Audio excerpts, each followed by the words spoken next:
Praise Lord. Today's scripture reading Deuteronomy chapter 15. At the end of every 7 years you must cancel debts.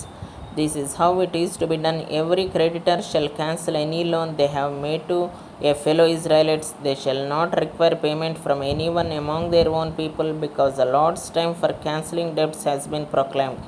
You may require payment from a foreigner, but you must cancel any debt your fellow Israelite owes you. However, there need to be no poor people among you, for in the land the Lord your God is giving you to possess as your inheritance, He will richly bless you, if only you fully obey the Lord your God and are careful to follow all these commands I am giving you today.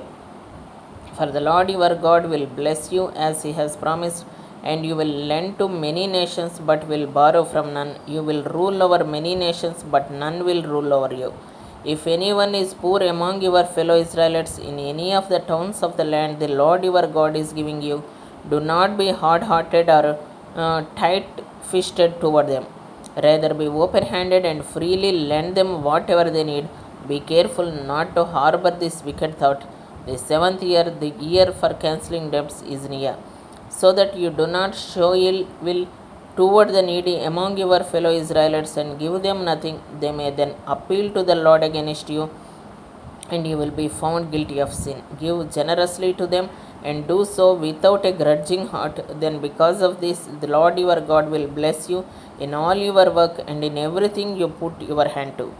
There will always be poor people in the land. Therefore, I command you to be open handed toward your fellow Israelites who are poor and needy in your land. If any of your people, Hebrew men or women, sell themselves to you and serve you 6 years, in the seventh year you must let them go free. And when you release them, do not send them away empty handed. Supply them liberally from your flock, your threshing floor, and your winepress. Give to them as the Lord your God has blessed you. Remember that you were slaves in Egypt, and the Lord your God redeemed you. That is why I give you this command today. But if a servant says to you, I do not want to leave you, because he loves you and your family and is well off with you, then take an awl and push it through his earlobe into the door, and he will become your servant for life. Do the same for your female servant. Do not consider it a hardship to set your servant free, because their service to you these 6 years has been worth twice as much as that of a hired hand, and the Lord your God will bless you in everything you do.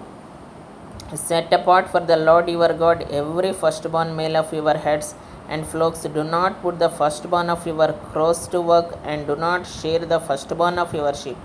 Each year you and your family are to eat them in the presence of the Lord your God at the place He will choose.